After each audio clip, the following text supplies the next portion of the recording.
Okay, time to call in the guest for this week's episode. Hope I get the number right. This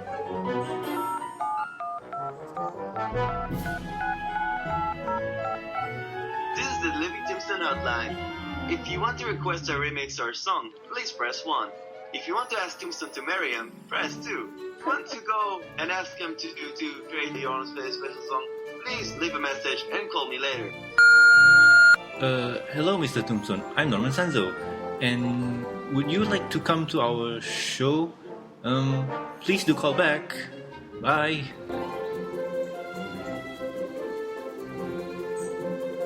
Hello and welcome to the MBS show, episode number 20. I'm your host, Norman Sanzo. Joining me today is Danielle Anthony.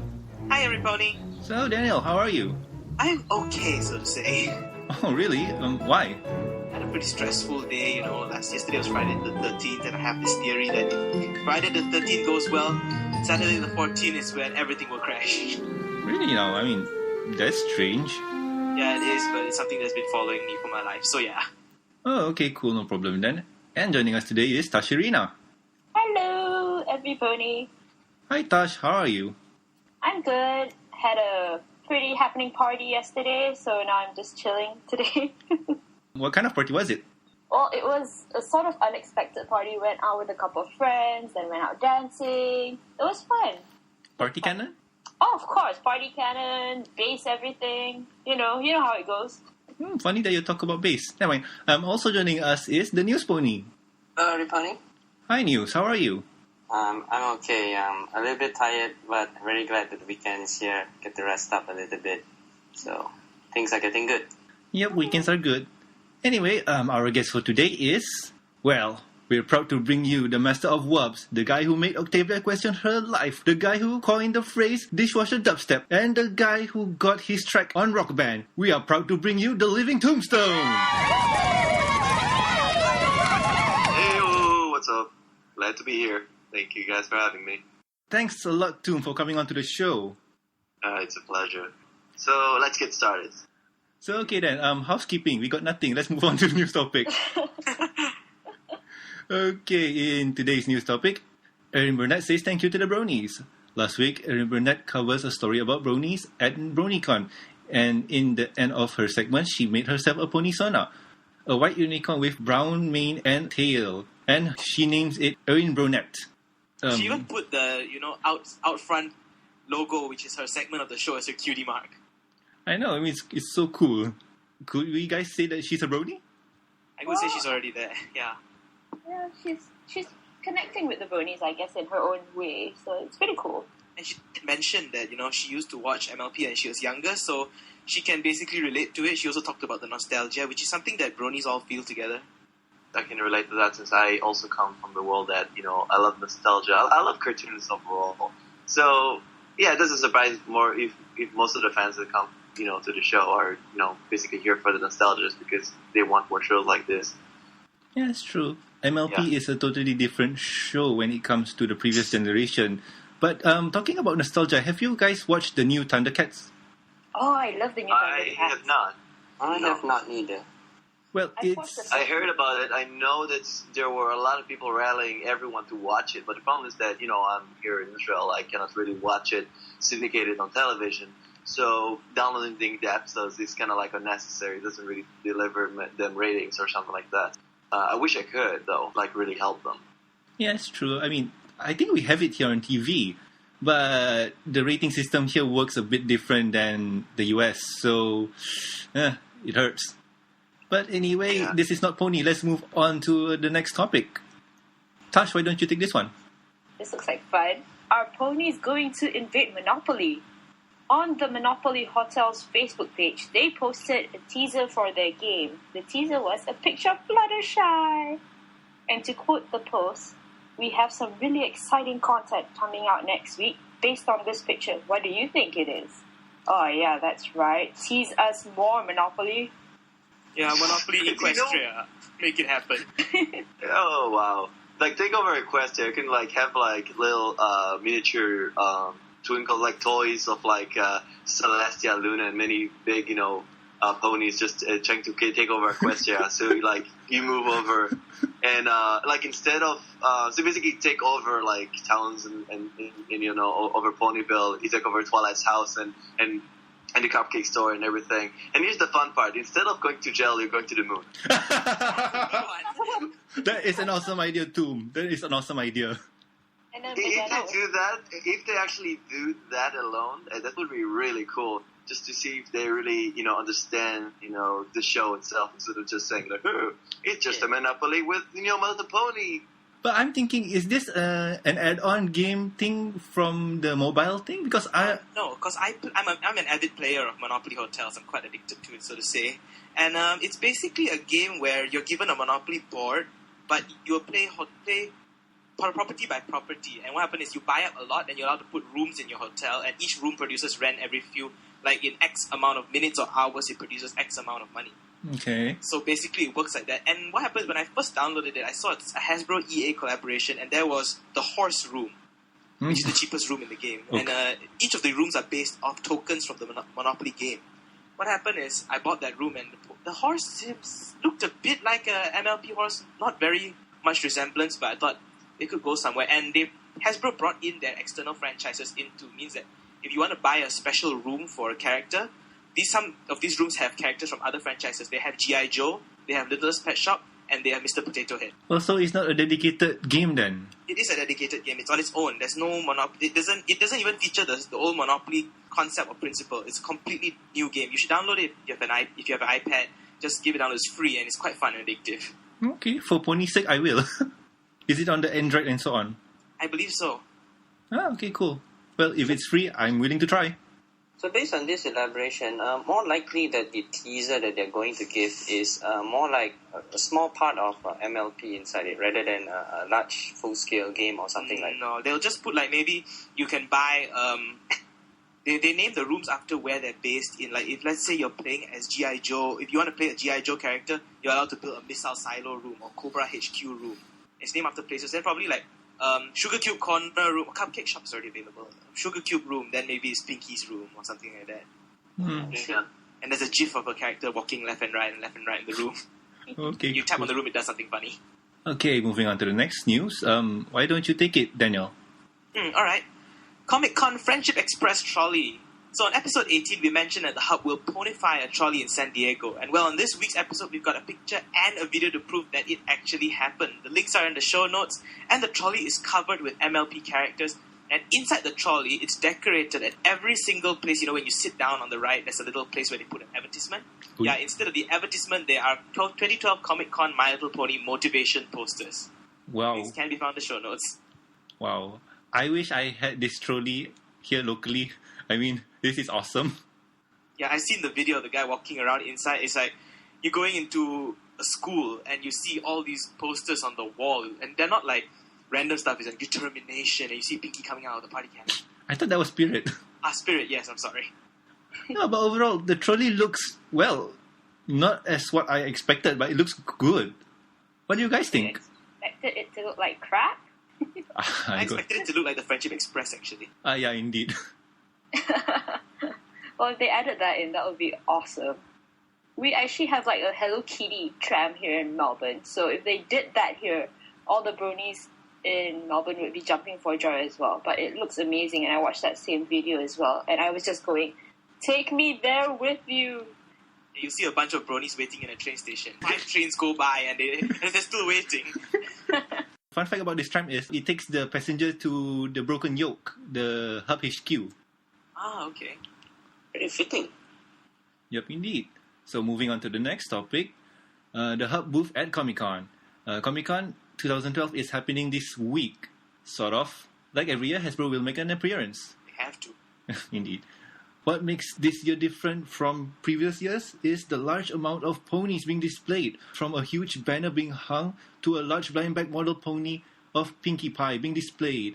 We all know that ComicCon is all about the swag and toys, and Hasbro is not holding anything back in that department. For attendees that are going to the Hub HQ, they will receive a gift of a cute pony tiara and a coupon for 1 free Applejack Flapjacks. And for just being there, you will receive an exclusive ComicCon 2012 My Little Pony poster featuring all of the 2012 Design a Pony finalists. Bonus news, Day 1 of ComicCon has passed and both Derpy and Zokura ComicCon brushies are sold out. No! And on the bright side, IDW Publishing announced that they will be working on a My Little Pony Friendship is Magic comic book, slated to come out in November 2012. The comic book will be made by Kate Cook and Andy Price.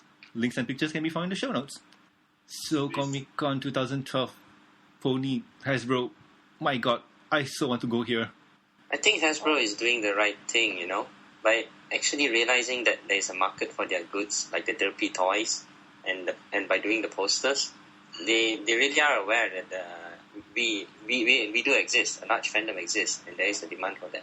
Well, Comic-Con is attended majority by, if I'm not mistaken, adult fans of many series and shows. So I suppose they're targeting the right audience, Yeah, that's right. True that. They're still in their baby, in their diapers, still understanding the fandom in my opinion. But still, yeah, I can imagine next year they actually go all out about the Bronies and everyone in the community that makes the show so great and profitable. When you think about this, what I'm saying is that this year, they actually raised more awareness. They actually told more about season 3. It's much more geared toward us. But I think next year is going to be much more interesting when you think about it. This is the big question I have in mind for this thing is, what will happen next year? Is the show's going to be geared toward little girls anymore? It's going to be for Bronies mostly. I'm not saying that it's not going to be a show for little girls. I'm just saying that is it going to be much more fan service towards us still? What they're trying to do with this? What they're trying to give us is the question I have. So you're talking about season 3, is it? Yeah, both season 3 and merchandise. You see in Comic-Con how much stuff they actually released just for us. It's kind of insane, Well, okay. Sorry, you were saying? Well, the whole idea of what exactly they're really trying to do here is what I'm saying. It's what's their big plan, towards the show itself, what they're trying to do. Is it going to be this year where they actually put more merchandise? They see that it's already been sold out the first day, in the first 3 hours or something, right? Wow. Okay, well, the show is going to be run by DHX Media, so we don't have to worry about that. Anything that DHX Media touch is going to be gold, I hope. And as for the merchandising, I think Hasbro is going to keep doing the things that they are doing right now because the formula works. You have a balance of toys that are aimed for kids and toys that are aimed for adults. So general merch more. Yeah, general merch. And if you want to be more specific, they have Wheel of Fine, where people can buy clothes or so on. And they have Hot Topic, I think so, Hot Topic, where they can buy the other swags like belt and so on. And if you notice the display case, there is an iPad cover. So, they're really aiming a lot here. Actually, just for that matter, why don't we take turns and answer? What would you like to see Hasbro produce in terms of merchandise for 2013? Nice one thing. If one thing you could get Hasbro to do. Why don't we have two answer first? Oh, why not? Can also. I would definitely like to see from them, if they really, we see this year, that they're actually geared towards us Bronies. I think next year, if besides, I don't know, it's one of the phases that, you see a big company, you see big profitable fandom. Then obviously you need to put some fan service towards us and everything. But have in mind, they see that there are a lot of grown-ups, watching the show. They're going to fulfill, some expectations, maybe deliver better storylines, better character, better animation, and everything for season 3 and, for next year even. And to see, how much they can really show that, this show is for little girls, but again, you can really show hardcore stuff that we can really appreciate. Maybe a proper online, video game or something like that, Yeah, for sure, let's say. Online games and so on, because, right now they're doing the 8-bit game, and the 8-bit game... Maybe even a first-person pony shooter, who knows? Wow, that would be awesome. All right. Pinkie Pie, you should showcase everybody. No, I think Pinkie Pie is using Twilight as a Gatling gun to shoot the changelings. That's the final level weapon. The beginning is, I'm not giving him cake, I'm assaulting him with cake! Might work. Well, what I want from Hasbro next year is, well, basically what Tom said, a good video game and more merchandising aimed for adults. And a movie. I want a movie. Seriously, I want a movie. Maybe at the end of a movie season can 3. actually really happen if you consider this, because they see how much profitable and how good it could be like for the series itself. They know that it's worth making a movie. True, they are doing the comic book, so I'm excited. Yeah. How about this? Because I've read about this somewhere else. People have asked whether Hasbro might release a Brony edition MLP DVD. And the answer was? It's just a discussion that they don't know. It's just speculation whether Hasbro might release like Friendship Express and Friendship Express Brony Deluxe Edition or something like that next to it. So what is inside here? That PMVs and music and bonus content. I mean, everything PG-13, but still nice bonus content that Bronies can enjoy. Something that's a bit harder to understand, maybe. I don't think so. That's feasible, because if you want to add PMVs, you need to contact a lot of people. Like for instance, PMV already has content that is from other people that are not in the Brony community. Well, Hasbro has their own, editors and people that they can make their own PMVs. So that's, from maybe Hasbro themselves can make the PMVs. Doesn't mean that they need to ask other people. They have, they have the budget and they have everything to make it. So maybe that's possible. Okay, I mean, if you put it that way, that sounds okay. Because from what I'm thinking is like one of our previous guests, Mandarin Orange, he's a good PMV maker. So I was wondering if they would call him, hey, can we use your videos to put in this DVD and so on. I was thinking something like that. But, well, they have their own editors. So shall we move on to the second news topic? Yeah, why not? Well, actually, this one is for Emilio Daniel. But since he's not here, I'm using the other Daniel. Daniel, why don't you read this one? Okay, no problem. Wow, I'm a replacement now. Recently, We Love Fine started selling the Doctor Who's Novu t-shirt, and people have noticed the name was a slightly wee bit off, since the fandom had named him Doctor Hooves with a W at the front, which WHOOVES, but at the front of the shirt is spelled Hooves without the W. And someone had asked the We Love Fine website guy, and who's Guy Brand, who works for We Love Fine, and it said that it's actually Doctor Who's. We checked with the people creating the show, and they have confirmed it. That means Hasbro has confirmed that his name is Dr. Who's with a H without the W.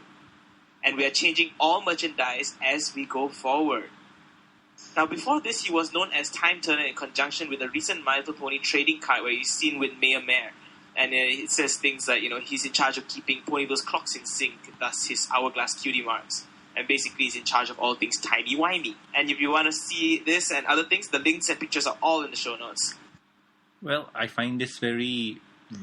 surprising, because I thought they changed Time Turner because of stuff, but now Doctor Hooves? That's interesting. Yeah, he's canon.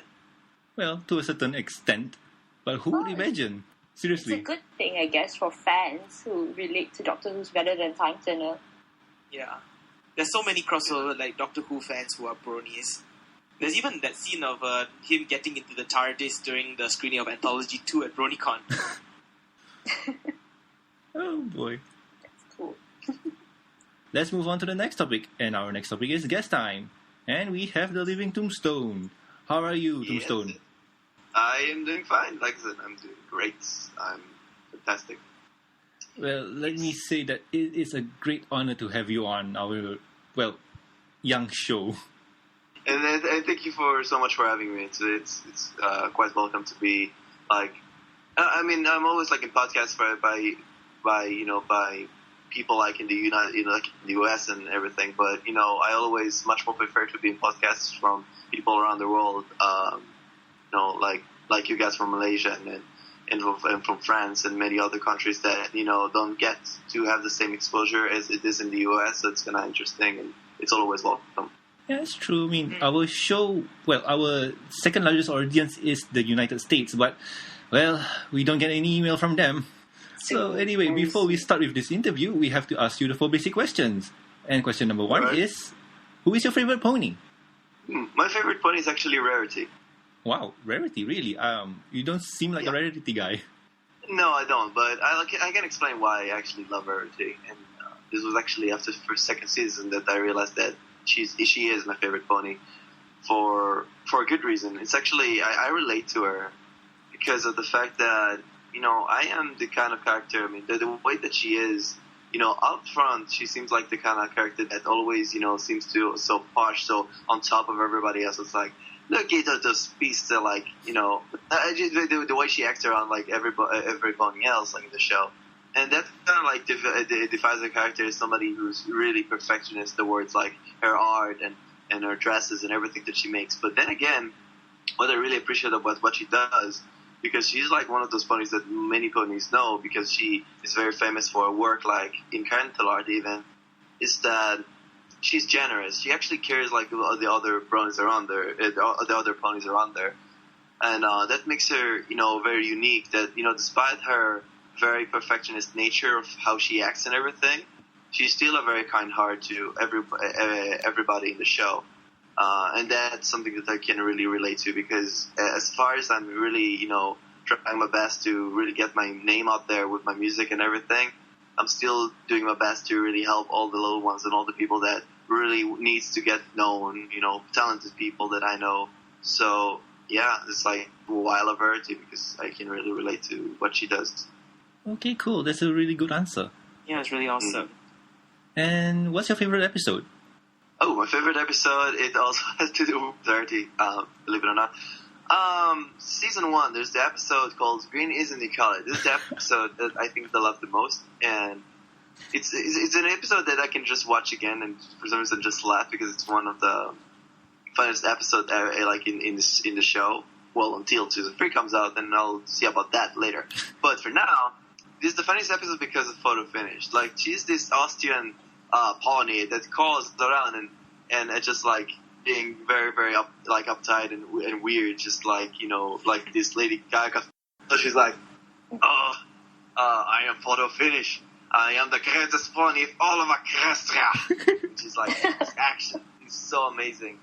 And it just makes the entire episode much more enjoyable because it's so fun. It's crazy, but it's just fun to watch. And I remember that, just that it's one of the episodes me and my sister can just watch again and again because we love the show and we love the episode so much. Well, that is a good episode. And I like how they don't really want to tell each other that they don't like the things they're doing, but couldn't because they're too afraid of hurting each other's feelings. If I may just make a little point, you mentioned that photo finish is a reference to Lady Gaga, but if I remember correctly, I think one of the writers of the show, I'm not sure who, mentioned that she is actually a direct reference to the creator of Vogue. The editor of Vogue. The editor of Vogue. Oh, yeah, and you heard about that. She's actually, she's an influence to her. I guess that, you can say that Lady Gaga is kind of like influenced from the same lady, I think. Tomato, it doesn't really matter as long as it's funny. Yes. That both Photo Finish and Lady Gaga were influenced by the same girl, just that more people recognize Lady Gaga than the lady from Vogue. True. People dubbed her Pony Gaga for a while, I remember. Yeah. Okay, the third question is, how did you become a fan of the show? I became familiar with the show, I think, about a year ago, and that was when me and my sister were dwelling around many, forums and such, and checking many stuff out. And one of the forums that we usually check out and dwell into is 4chan. So I remember we were checking 4chan, and we saw that one of the boards were posting, a bunch of image macros on the pony. And, as far as 4chan goes, you don't really trust them because they usually, they're not really serious about anything. So I figured that it's just a big joke. I mean, it's going to be like a good show when I first figured it out. But after a while, after I started, it was actually, posted in many other, sites, not just, the board it was first developed into, which was the cartoon board. We noticed that, it's a much bigger thing. So we decided to maybe check a few videos on YouTube to see how it is.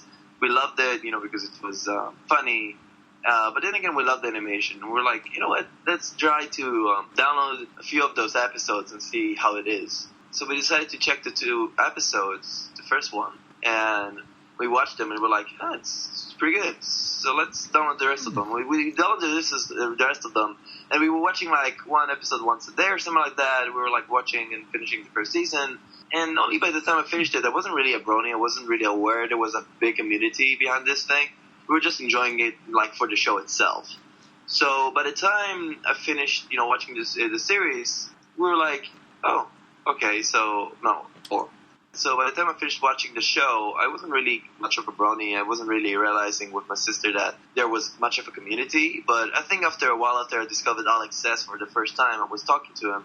So he advised me to maybe release a remix of Winter Wrap-Up. So I did, and surprisingly, that was the first song remix that I uploaded that got over 10,000 views. Back then, it was a big thing for me. And that got me, like, into trying more and more stuff about My Little Pony. And this is where I discovered many other artists, where I discovered Will Toaster, Your Brony, Mike the Microphone, and many, many other talented people that, throughout time, I'm very happy that I met them throughout the fandom. And it's amazing, and I'm very happy to be a brony.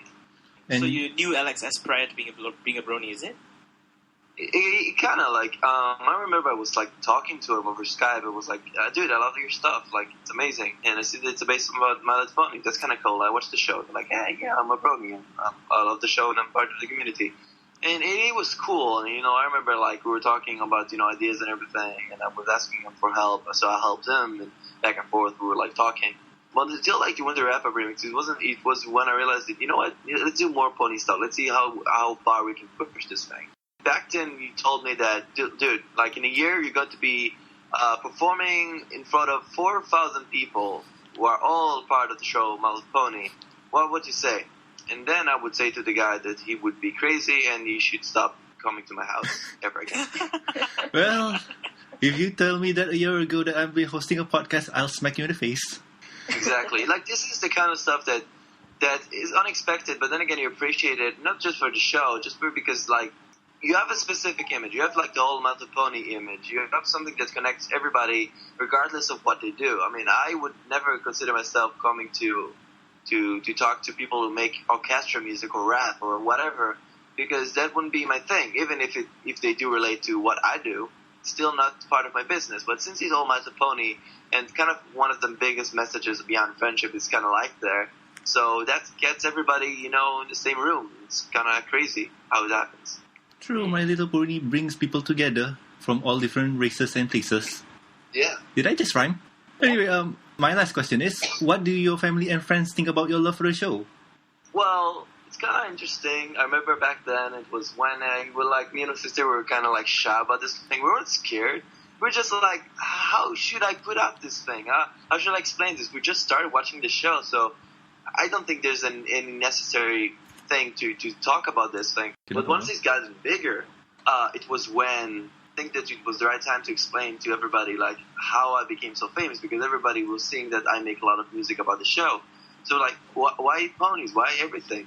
So I just tell them that, dude, like, over a year ago, basically Hasbro decided to do a reboot of the series. But the reason it became so popular is because, the internet picked it up, decided to watch it, and because of that, I also decided to watch it. And the reason I got famous is because I was one of the, at the beginning, I was one of the first, brony musicians to really get it out there with music about the show, along with Jackle, Toaster, and many others that were really known for their work, even Hooves. And that basically got me really, really well known for making music about ponies. So they were like, oh, that's pretty cool. And I didn't know that you can get famous on top of ponies and the internet so quickly. And same thing goes to my parents. What happened? My parents were like, they know I was, love the show and was watching it and making music about this thing.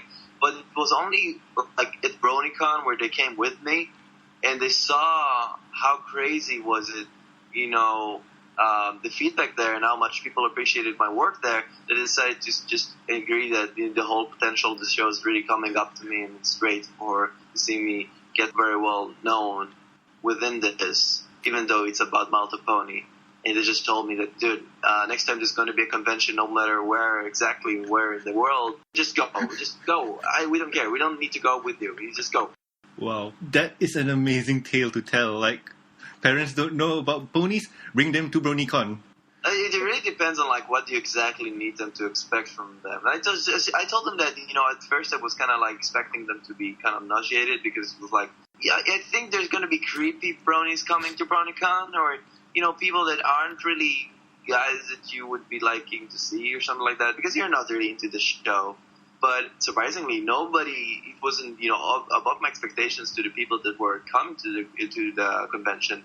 All of them are actually really nice. Nobody was really weird or creepy or, like, everybody was just like people who just loved the show. That's it. It was amazing just to see that. And that was so cool. And my parents really appreciated this. It's all normal. It's all cool.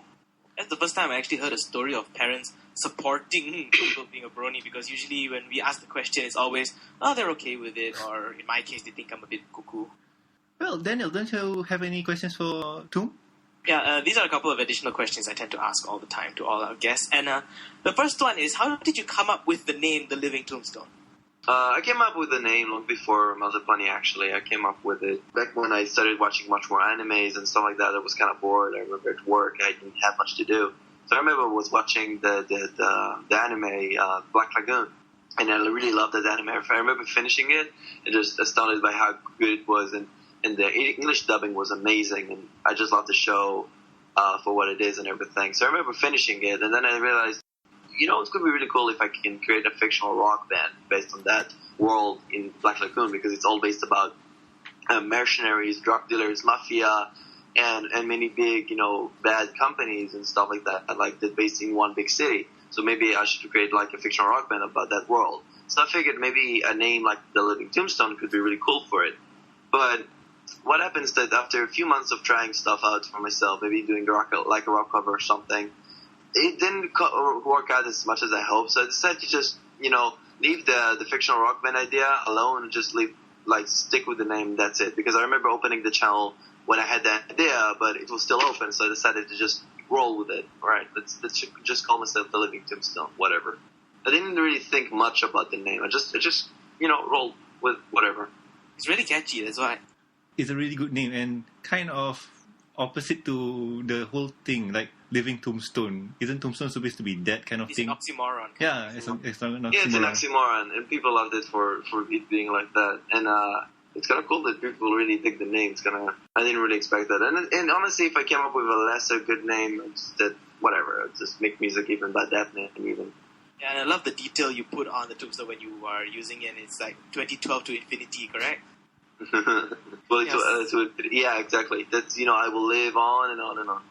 So that comes to the second question is, how did you come up with your pony sona and for that matter, the tombstone avatar and the cutie mark?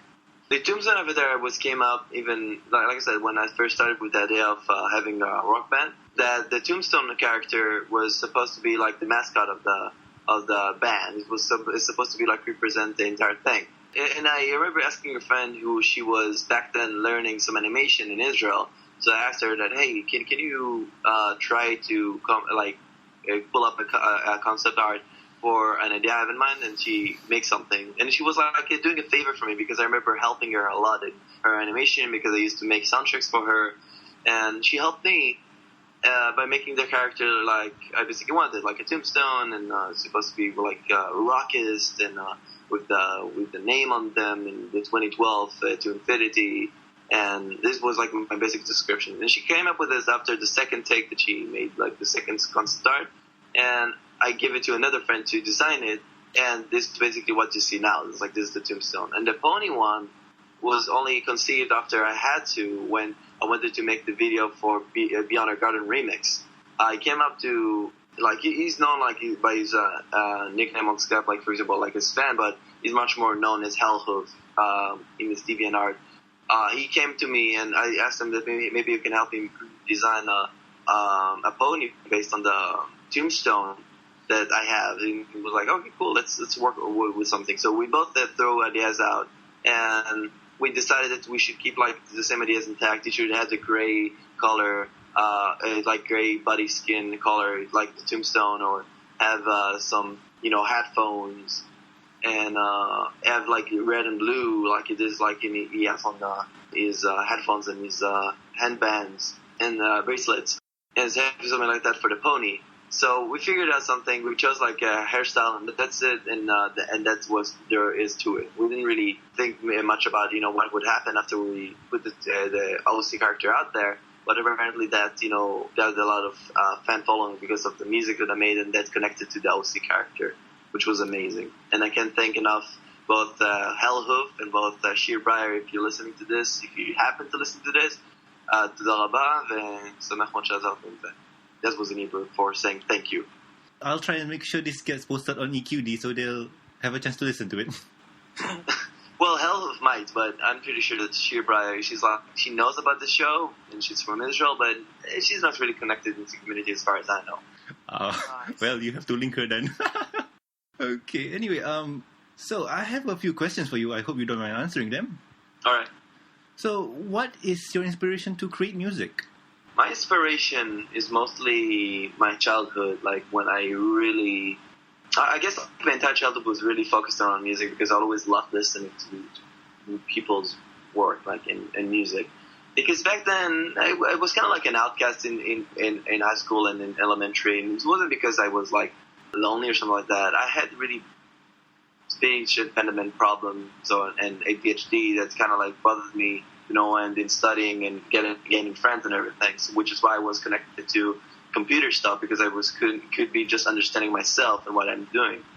Same goes with music. I can put headphones on and never listen to anybody else.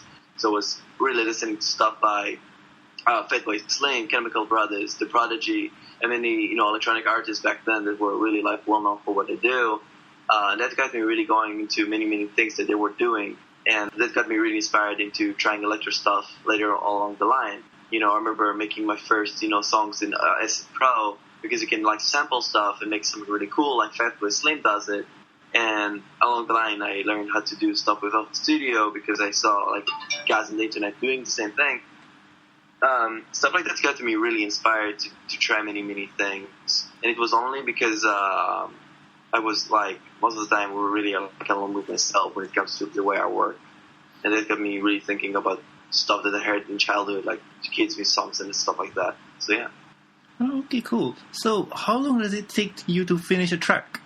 It depends. Over time, I basically taught myself how to really, conserve time and how to really finish something really quickly. So basically, for example, if I make a remix, usually it takes like 3 days, not in a row. Like, let's say in total, it might take me a day or two to finish. A big song might take me a week or even months, depends on like how. Because I have sometimes collaborations with people that I know. So I usually finish stuff early, and then they have to take their time to finish what they have to do, and then I have to wait for them. And back and forth, like it's a ping pong session that you need to wait for them to send back to what they have done. So this is basically like the workflow I have like with other people, and this is when it gets the most fun because the songs in the end turns out really well. Oh, okay. Talking about collaboration, how often do you do it? Back then I wasn't doing much, but now I'm doing this almost constantly because I much think that I styles and develop like many different kind of stuff if I work with other people. For example, if I work with Cola Euphoria, it can really give me really interesting chord progressions. If I work with Yelling at Cats and Ivy, a Brony rapper, they give me like a different workflow because it's basically making beats for the raps, and it's really fun to try something really different with what they do. And sometimes working with BroNYCon, like making hard rock. Like many bronies and many people that I know that I work with, like they give me the opportunity to try new things, and that's kind of cool to really try those out. And that really is something that I want to push myself forward with what I'm doing. I mean, I'm already well known for what I do for electro stuff, but I want to show that I'm not just electro producer. I can do rock stuff. I can do many kinds of music. I want to try many things so I can develop myself, and the more I do, the more I can maybe make it out like in the future with what I do. Okay. I have experience. What do you look for when remixing a song? First thing I look into a remix, this is a big inspiration again from Fatboy Slim, is to when you remix something, make it different. Make it different than the original song. Don't be constrained to what the original already did, because many remixes today in the mainstream world usually take the original song, add a different beat to it, or add more synths and samples into it. And that's basically about it. It's like it's supposed to be close to the original because people won't recognize it if it was any different, which is kind of sad to see because you can still make the song good, even better than the original if you can just figure out what could be different with it that could have been done differently? Like, what would happen if I was the one producing it, let's say? These are the kind of questions that I think many people should figure out when it comes to remixing, and I'm very happy that the community is full of really well-done remixing, is that always figure out how to make it different. Don't be too much constrained about how the original was supposed to be like. So sometimes you have to speed up the vocals or slow them down, choose a different key for the vocals, think of a different chord progression. This kind of stuff is really cool unless you do it, just right. Okay, that's enlightening. So I got some questions about BroNYCon. I hope you don't mind answering them. Mm-hmm. How was your experience like at BroNYCon? Amazing. It was a great experience. And I'm very happy that within those 2 days I managed to do so much, and I kind of hate myself for missing so many things that I could have done at BroNYCon, because it feels like 2 days wasn't enough for me. You have to understand, like, most of us Bronies, like in daytime, like they go to work, they do stuff. Nobody knows they're a Brony. Nobody knows that you make music. And in Israel, it's much more like that, since nobody really recognizes you for your talents. So at night, you make funny music and then go to sleep.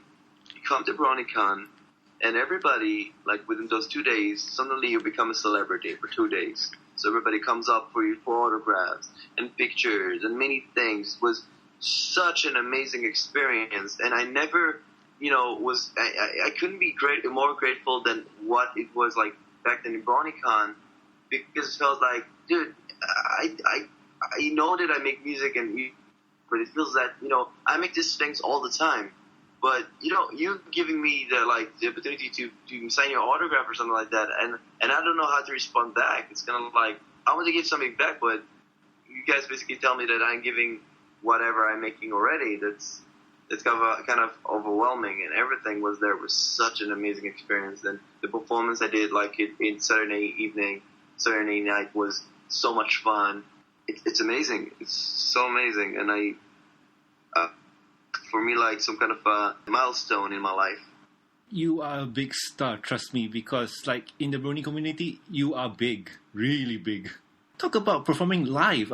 How did you do that? Was it pre-recorded or did you do it live on stage?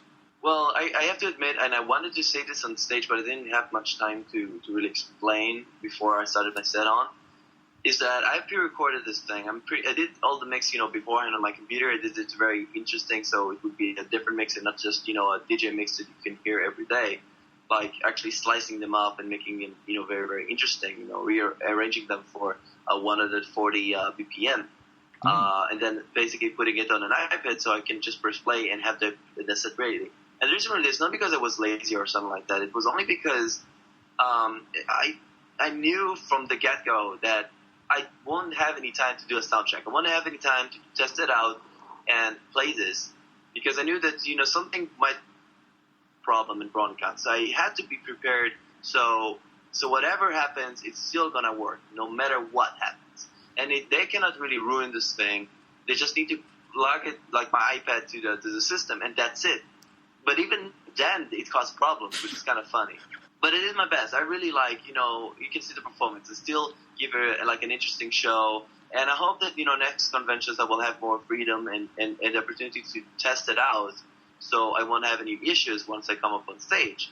It's frightening. And I have to say that the other Bronies that also performed, they did great, and I'm very happy that they were actually preparing this stuff way ahead before I did. So they have really big equipment, and they actually did a really good job to really bring the set out despite the complications. Okay. I thought it was you did it live from your device that you were holding, you just press this button and that button, and then it went to the song that you were doing. I mean, I was amazed at that song, and I downloaded it, and wow, it's pretty good. Thank you, man. How was it like to have Tara Strong partying hard next to you?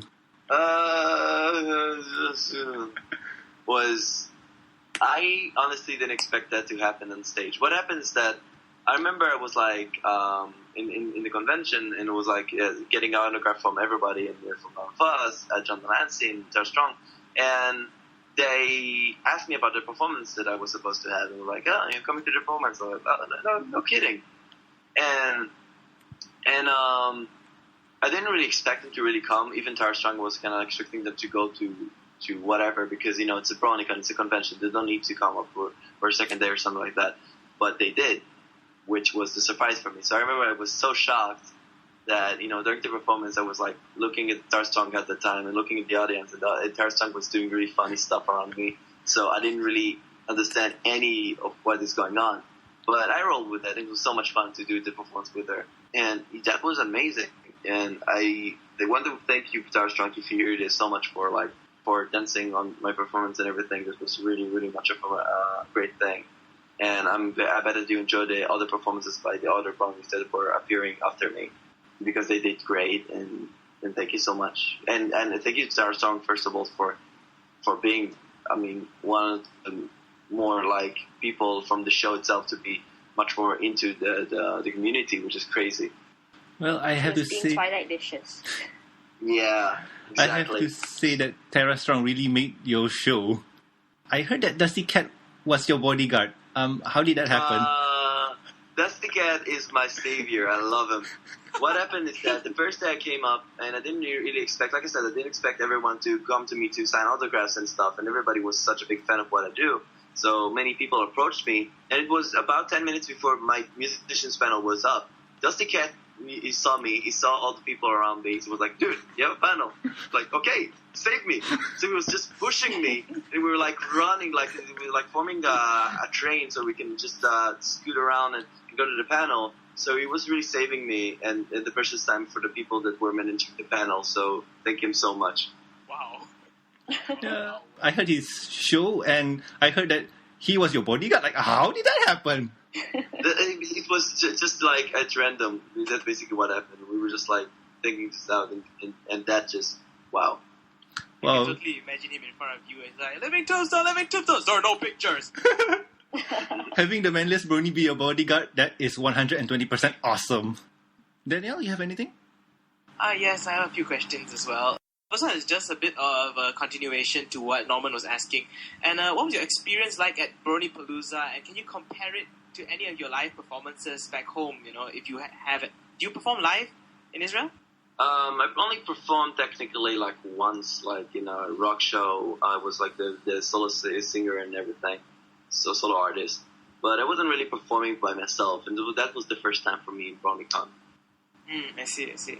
Because I like your music very much since it has a familiar touch, It's something that I can recognize just from listening to a short clip. Like I was listening to Balloon Party 100% No Feeble Cheering, and when it came to your track, it kind of automatically clicked that it was by you. I didn't even need to look at the screen. It has that touch to it. And for that matter, I also heard your track somewhere else, and I would like to ask, what was it like working with Tom Ska on Esther movie? Ooh, that's kind of like a nice, interesting, and also kind of sad story. Because, what happens that, Tom Ska was approaching me because of Edworld, actually. Because of what? Hasbro? Edworld. Oh, Ed Gould.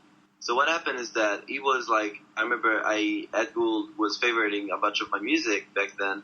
And I remember it was like, oh, wow, he loved my music. Better go PM him and ask him what he thinks and, and thank him. It was like, hey, thank you so much for liking my music. I honestly really appreciate that, and I love your animations. It was like, oh, dude, I didn't expect a message from you. And I was like, dude, I didn't expect a reply from you either. Add me on Skype or something. We better talk.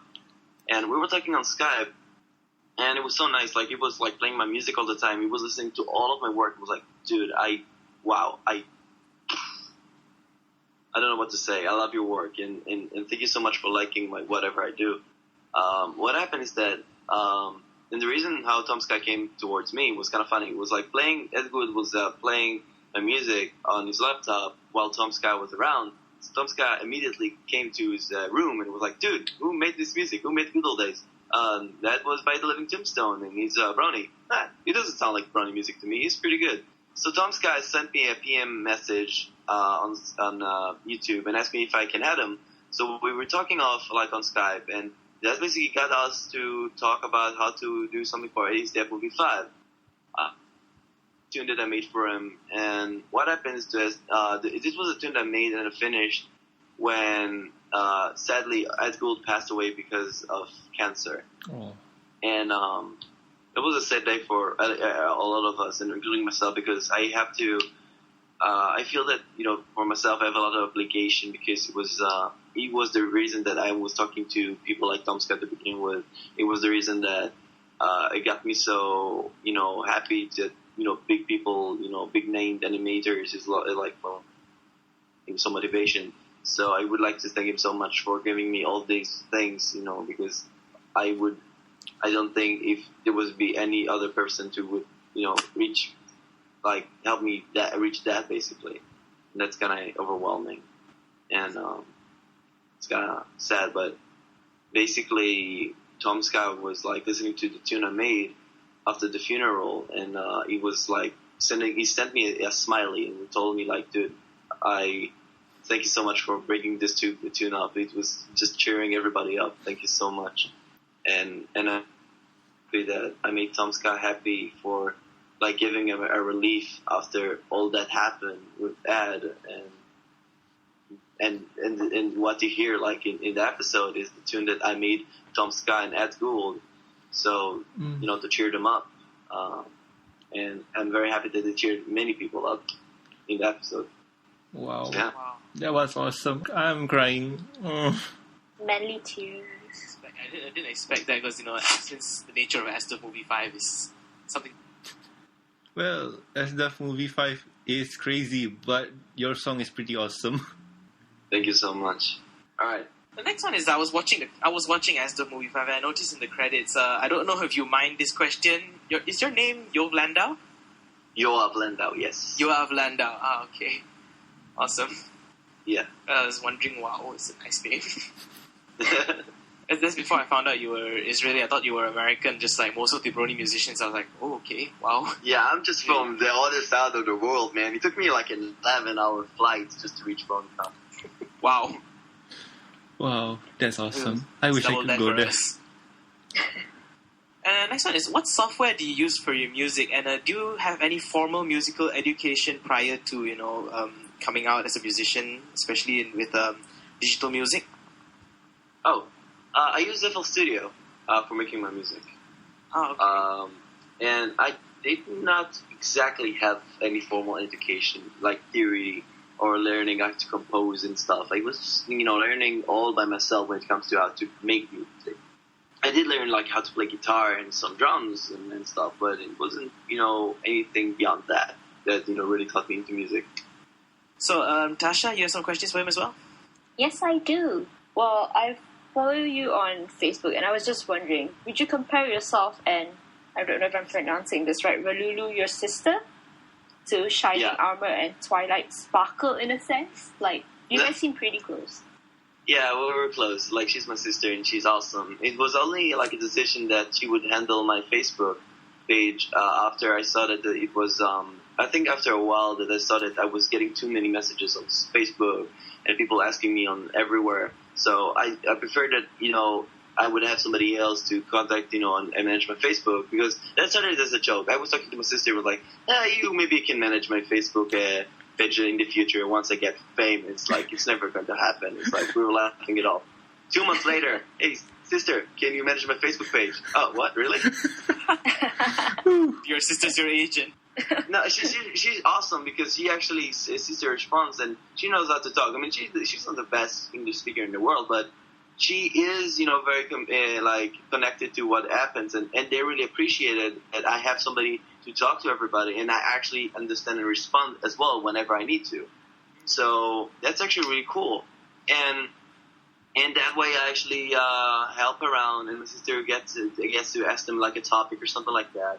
So everybody, gets, a response, and she tells me that what people would expect from me. So that helps me. Okay, cool.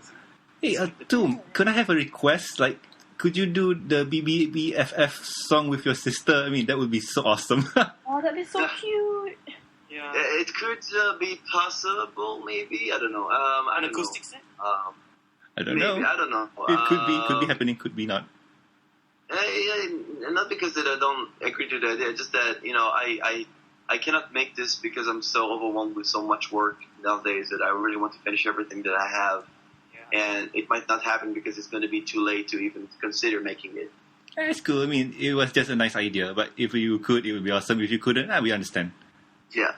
At the moment you go up to your sister and the tombstone is busy. The next question that I have for you is, well, considering all the Brony musicians in the community and everything, how do you keep track of all the bromances going on with all the Bronies? Because it seems like everyone's just like, friends just chilling and everything. There's a lot of bromance going on. I do keep in contact because I cannot avoid it. It's always, being brought up on Tumblr or somewhere like that. So you never get lost when there's something going on. And most of the famous Bronies are on Tumblr much more, including myself. It's much more fun to share stories around and talk about whatever. It's easier that way too. So that's kind of really cool to check it on Tumblr. And that basically gives me the chance to see what's going on while I make music or just check around. And yeah, so this is basically what I do. I mean, I'm not really into that because sometimes it's kind of, I don't know, it's kind of, for me, it depends on how you look at it. It could be sometimes rude to post about what you do and your romances and your romances with others, because sometimes it's kind of okay, you don't really need to share this throughoutly. It depends on how much you want to show this thing. Okay, understandable. And, yeah. Yeah, that's true. It's that balance between too much info or enough info at all, basically, I guess. Well, you could do what Tara Strong does, post pictures of herself. All the time. Yep. Should I proceed with the next question, guys? Well, it's your question, my friend. 100% up to you. Okay, this is I'm gonna have to ask this in the most serious tone. Tomb, will you marry me? What? I'm serious. Okay, what? Will you marry me? Fangirl moment. I have the biggest fangirl crush on you, which is why I've been quiet throughout this whole thing. Usually I'm talking non-stop. I've just been squealing in the corner on the inside. Oh my god.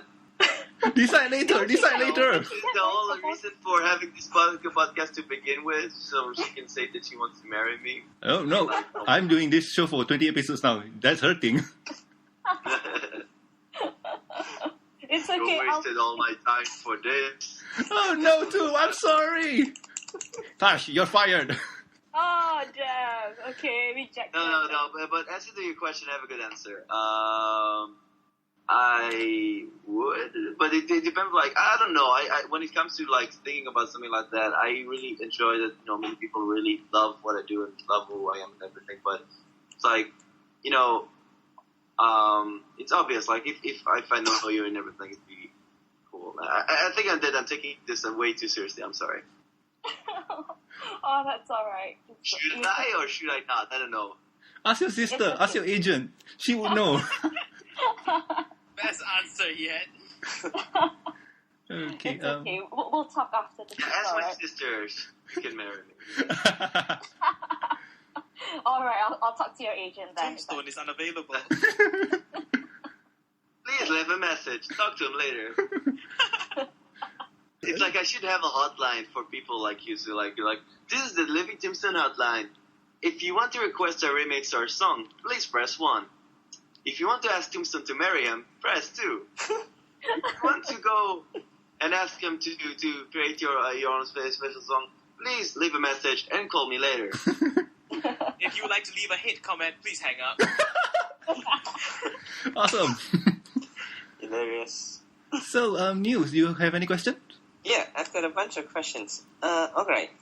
Tom, actually we've talked a bit about BroNYCon and the international level of Bronies. So I was wondering, how is the Brony community like on your local level? As in your, is there any local Brony community? Yeah.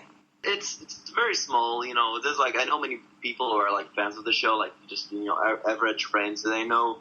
But it's not as, as formed as it is, for example, in the United States, where everybody forms meetups every now and again and big conventions. Here it's much more oh, you're a fan of My Little Pony, let's talk about this. It's like a hobby, Everybody just talks about this whenever the time comes up. And sometimes there's once or twice a meetup happens in Israel, and it's kind of small. I mean, because it's not as well as brought up as it is outside, where it's much more gearing towards what it is mainstream, and everybody gets into being to know what it is about.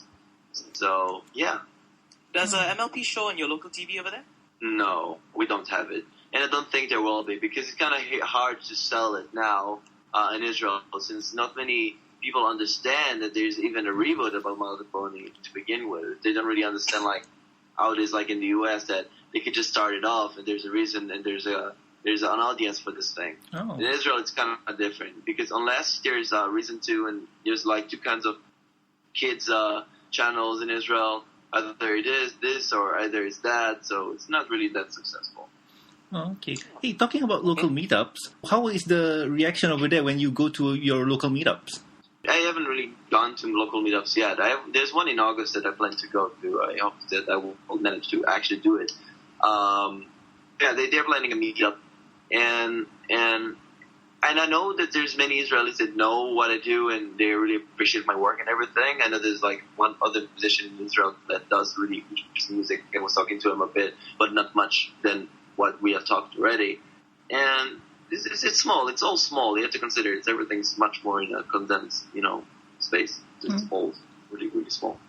So how do they actually get organized if they're small? Do they use a social media platform or any form of communication? It usually works off like this. The way it usually works is that on Facebook, sometimes my friends would post me about, a meetup, and I would usually come. Or that one of my Brony friends from Israel that I haven't really met, they would just, and he would say, like, dude, Tombstone, you should go to this meetup. Maybe you should announce it a bit about it later. And I say, okay, cool. And we basically come around this thing, and this is how we basically roll when it comes to meetup. It's really much like a broken phone kind of thing. All right. Okay, my next question is, how much pony merchandise do you currently own? Before BroNYCon, I had the entire MLP, pony collection, of all the main 6. And after BroNYCon, I gotten so much stuff. And most of it is stuff that I received for free. People were really big fans of my work, so they just gave me a vinyl ponies and stuff that they had. Even my microphone gave me a blind bag pony, and that was really cool that he gave me this. Wow, that is awesome. Sharing is magic. Okay, moving on to the next question. Can you share with us any stories or experience of how the Brony community has affected you? Kind of like my life, when it comes to the way I do in music. Because you have to understand, I've been making music for 6 years, and back then nobody really noticed what I was doing. It was it's a hobby, it's fun and everything. And I guess it changed my life. Right. Because I didn't expect, very quickly to reach a community out there so big and really get your name out there with what you do and everything. And for most of us, Bronies that make music before, all of us receive the same experience. All of us suddenly gain to know an audience, that listen to your stuff. And suddenly the ambitions and the hobbies you have in mind suddenly become true. So this is one of the things that you look at it and you say, wow, the community gave you this stage to perform and make, stuff that you want to create. And it's about stuff that you love. You love My Little Pony, so you create music about this thing. You didn't expect it to become this popular. And this is the kind of stuff that you look into it, and it's crazy. And I would like to thank the community for so much for giving all of us artists and musicians the opportunity to put our name out there. And it's kind of really, really cool to have that. Okay, awesome. My next question. Before My Little Pony, were you in any other fandom? I was in Team Fortress 2, I think. I remember I was doing Rocking Fortress 2, an album that was lots of songs of samples from Team Fortress 2. And I remember I was doing some stuff for anime forums, doing AMVs and stuff like that, and it was for a short while, and that got me started on editing videos more and designing them. And after that, I basically moved to do My Little Pony. So you basically did a little bit of music editing for previous things before My Little Pony. Yeah. Next question is, what do you hope to see more in season 3 of My Little Pony? I really want to see from them more story and development, more serious storylines that happen in the show. In the first season, that you have Party of One, where Piggy Pie goes insane. This is really cool because it's the stuff that geared towards much more mature audience. I mean, it's not something for kids, and even then, that was really, really cool to have. So I really hope that they will form this kind of thing and not to get too keen towards making it all cute. and like that, and that they should really try to stretch their limits and see what they can really have with the show, which they're really looking forward to.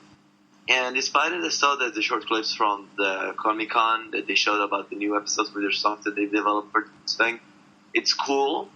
But then again, I hope this is not what I think it is. Like I said, that I wanted to be much more serious, to be much more mature, and to have much more, storyline and something that will develop actually, and really cool stuff like that. And I'm pretty sure they listen to us fans about this thing, and I'm pretty sure that they already started developing episodes like we want, like the geared towards us Bronies when it comes to being mature.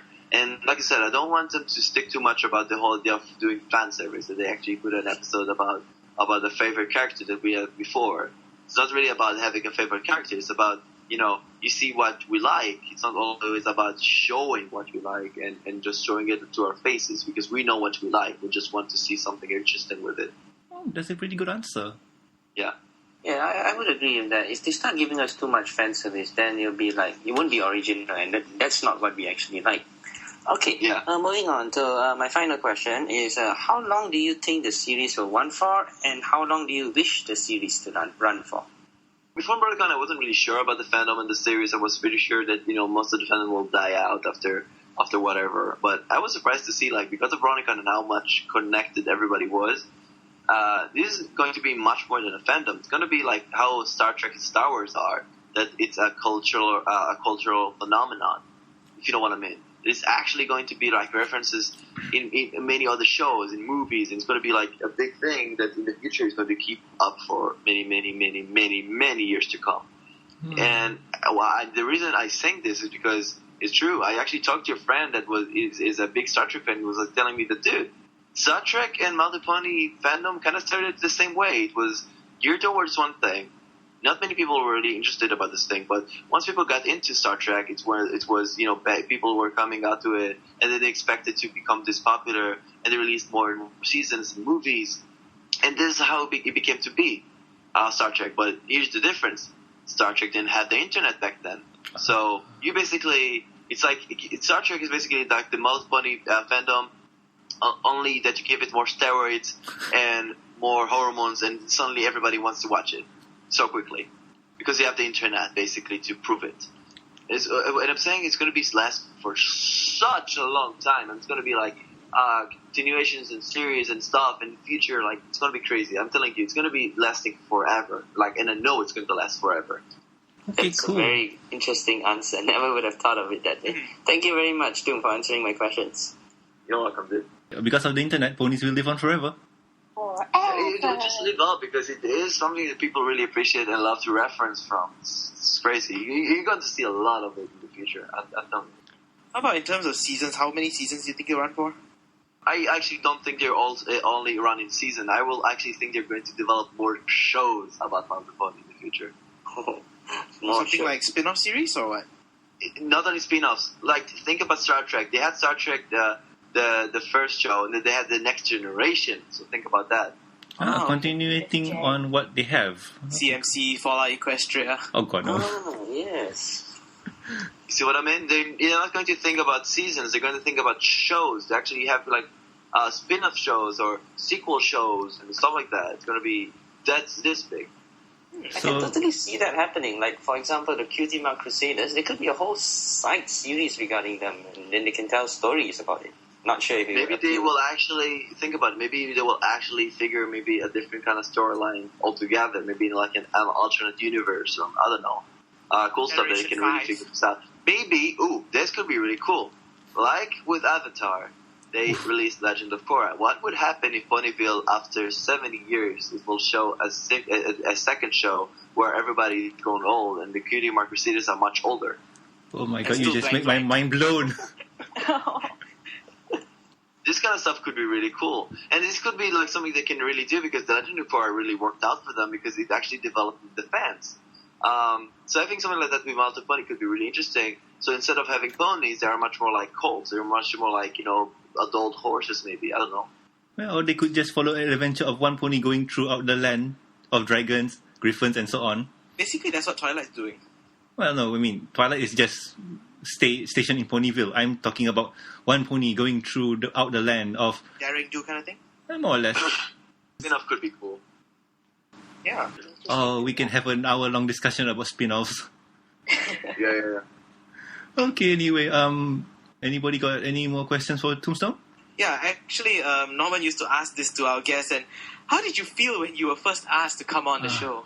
Oh, on this one? Yes. I wasn't, I was much more of a one over the fact that, wow, there's a Mother Bunny podcast in Malaysia. Oh, wow. That's actually really cool. Okay, let's get on the show. Let's do it. No, I mean, I know there's like fans from Malaysia before, just that it's really cool that now you guys have a podcast, and this is really, really cool. And you're awesome for having this podcast, because I think that fandoms all over the world, including Malaysia, should have more, up front and should show more presence in the community. Thanks, Toom. That really made my day. Yeah, you're welcome, dude. Oh, and sorry for bugging you all the freaking time. No problem. That's completely fine. Oh, I had a question to ask, but I forgot about it because of your awesomeness. I mean, basically, never got to know you that well yet. Are you currently studying or are you working? Working, doing something for until October, and then I'm starting university pretty soon. Oh, okay. Hope you don't mind us asking, how old are you? I'm 21. Oh, okay. Oh my god, you're younger than me. Oh, Tash, I guess we know the answer then. It's all good. It doesn't matter. It's all good. Okay. So, are you going to be Wait, studying? how old are you then? I'm 23 this year. Not not that. I thought that you were like, oh my god, you're 30. Not that old. I'm 2 years is not that bad. sure. Yeah, exactly. The options are still all open right there. That's good. Yes. Still good. So, will you be studying music? Oh, no. I won't be doing that, and I have a reason why. After discovering that, when I was young, studying music wasn't really much of a good experience for me. So I decided not to. And besides, I don't want to really study what you do, because it's kind of like it's going to overburn me when it comes to think about it. You already make music, so why study music and also work on this? And then you're going to stress out yourself about so much music. You're going to hate it. So I decided to study something different. What would that be? Film studies in the media. I'm studying about how to work on films and study them, and study the arts of it, and basically all around this whole idea. There's even a local radio in the university that you can get to work with and get extra points for your degree. Oh, wow. That sounds like fun. Mm-hmm. Oh, extra credits. Yay. Maybe I'll post my Brony music on the local show. That would be really good. I wonder how it's going to affect your grades then. One of your lecturers is a Brony hater, and oh my god. Maybe my grade, somebody, one of the teachers will listen to my music and will go okay, you got 80 and plus 20%. I see what you did there, teacher. He won't give you the 20%. It's I like your choice of music. Can you send me his YouTube channel? Oh boy. Okay, then let's see. Anybody got any more questions? Hey Daniel, have you asked him about the cosplay question yet? No, actually, but I'm not very sure about it because, we were watching the live stream of Bronypalooza and I couldn't see very clearly because my internet wasn't very good. But were you cosplaying as your character? It was an idea that we had for BroNYCon actually a long time ago with my brother. He's making cosplay costumes, and we had this idea going on, but we didn't really figure out how to do it. And honestly, just wanted to be myself for the first time that I'm coming, so it could be much more personal because I don't want to hide behind some kind of a costume of myself. So I decided not to. But maybe next year or something like that, once I will figure out how to do that. Maybe for the live show, I will dress up as the character, but during my presence in the convention, I will just be myself. Because I remember an interview you did with the Bronyville podcast, and you said that you might try to go to BroNYCon, dress up as your character and so on. Yeah, I did. And I kind of glad that I didn't, that I didn't come up as the Living Tombstone. I decided to just be myself. Wise choice, really. Oh yeah, I just remembered something. One of our old guests, Mandarin Orange, asked, why did you make that face, the meme face that you do? That was happened at the last day of BroNYCon. It was when me and many other musicians and friends were just gathering together in an hotel. So we're just making that space because it was like one of the many faces I made like in many of the photo shoots just for the hell of it. And what happened, there's a pony thought it was funny, so he posted the picture. It was like, dude, Tombstone, you made a really weird face. So he posted it on Tumblr, and it was like a really small Tumblr joke that was dwelled around. What I didn't expect, and this will be posted later on 4chan and many other sites. Oh my god. Oh, the internet. No, did you know that they edit your picture in that one song, What Is Love? Oh my god. Hadaway song, yeah. Here's the thing, like speaking about the meme, I'm not saying many people. I hope that many people will listen to the podcast to hear me out. Listen up, I don't have anything against the meme at all. I actually thought it was actually pretty funny when I first started it. But you have to understand that the fear and about this meme is kind of natural. I just I don't have any problem showing my face. I showed my face many times before on my YouTube even. I'm just saying that I don't want this meme to do anything bad about myself, like to become like a thing that my face would be more than just whatever. People still told me that the meme face is kind of like my appreciation for me, but I'm not really sure. It's cute, but I don't know. You have to understand, I'm kind of like afraid just to see if this meme is going to do anything bad to me. So I'm just like, I hope it will die out, or otherwise just be smaller. Because I don't want people to think, too much of what I am just because of the meme. Okay. Understandable. You want people to respect your privacy then? No, not exactly privacy. Just to keep it down. It's a joke. Just don't need to raise it too much. Not many people know who I am. I mean, what happens that people posted it on your memes, like I'm already a meme, and everybody were already like disposed it, and they said like, no, it's not a meme. It's the Living Tombstone, and this is what I don't want it to happen. I don't want people to look at this and say, I don't know this guy, but I like his face. So his face. Oh, okay. I see what you mean. The internet is such a strange place. Yes. And I'm very happy that, now people are quieting down with this thing. It's not as big as it's supposed to be. Well, considering that it reached us here in Malaysia. Well, it's the internet. Anything will reach us. This message comes from Emilio Danielle, one of our show hosts who couldn't make it today. He said that he would like to do a song with you one day. Actually, I have this answer for everybody who asked me, so like, maybe I can do a song with you. I actually want to do a song with many people, and I have some plan in the future after I will relax a bit with like all the stuff that I've been doing, the album and everything, to maybe have more freedom and relax a bit when it comes to work that I do. Hopefully I will have more time to everything, so maybe I'll collab with many random people regardless of what they do, unless I know that how they work, and everything should be fine. For now, I'm super busy with so much stuff, so the idea of collabing sometime in the future with people that I'm not really familiar with is kind of hard for me to think about yet. But don't worry, I'm actually honest to what I'm saying. Very soon, or maybe sometime in the future, I hope that I will have more time to do collabs with many people. And it's not going to be as hard as it is for me right now to just think of a good collab to do. I always want to release content right now. I want to really get my name out there to make sure that I have everything, because I'm getting really, into something right now. So I want to make sure that everything's okay. So by the time, I will finish with whatever I need to do, I hope that I will get more time to collab with all the people that want to collab with me. So I will probably post a video on YouTube as to who wants to collab, who wants me to make different remixes. And the remixes will be commissions, so people who wants me to remix one of the works, they have to pay this or that kind of money. And that kind of stuff can really work. I'll be sure to tell him that. Alright, cool. That was our guest, the Living Tombstone. And Tombstone, do you want to pimp out any pages do you have? YouTube, Facebook, or anything? Well, yeah, my YouTube, first of all, this is my main hub for whatever I'm making when it comes to music, everything. And it's very important to, like this, if you guys haven't heard my music before, or if you haven't or have, then I would be more than happy if you guys can check out my work.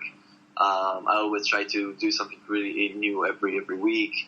And if not, to give my best with the remix that I do, whether it's going to be the usual glitch hop, kicksnare kind of stuff, and still do something really interesting. So thank everyone who did listen to my work. Thank you so much for listening. And those who hasn't, be sure to check it out. I would be more than grateful if you could check it out. And if not, then still thank you so much for considering. And yeah. No, I do more than listen to. I blast it on the car stereo as I drive around town. Not everyone Everybody does that. hears it. If you have any question, concern, or suggestion for the show, you can contact us at the mbsshow@gmail.com. And you can also reach us on Twitter. The show is at the MBS Show, and I'm at Norman Sanzo. I'm at Tasha Irina. I'm at St. Pinky. And News Pony doesn't have one. Toom, do you have a Twitter? Yeah, at Living Tombstone. Okay, cool. And also, please subscribe and rate us on iTunes. The link can be found in the show notes. I've been Norman Sanzo. I'm Danielle Anthony. I've been Tasha Irina. I'm the News Pony. And I'm the Living Tombstone. And we'll see you next week. See ya. Bye. Bye. Take care, everybody.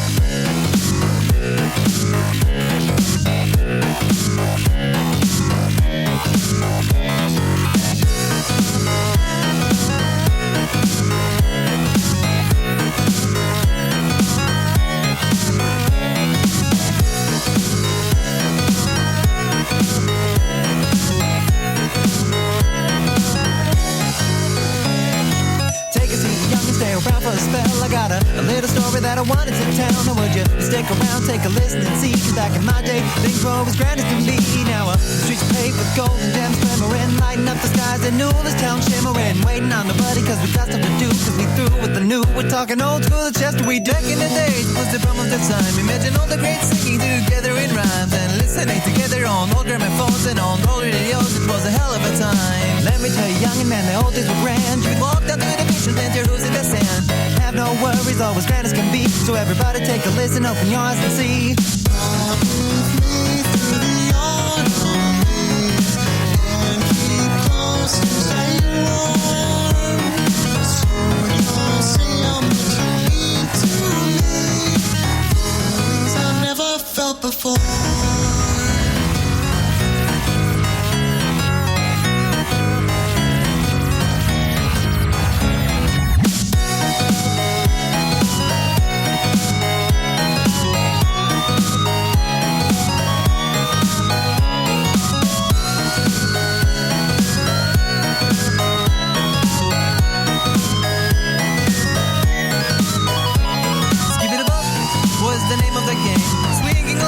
Everyone goes insane. It's like a game, except everyone wins. Why isn't music like that anymore? My God, everything is such a bore now. Everything's the same over again. With all the hipping and hopping and the bipping and the bobbing. They don't know what the jazz is all about. You see, you look back at your days. I'm sure you will experience it sometime. Cause when you grow old, everything seems cold. A new generation well around.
Sorry, I was kind of wondering if my sister was just sending me a message about what I want to order for my noodles. I need to eat something.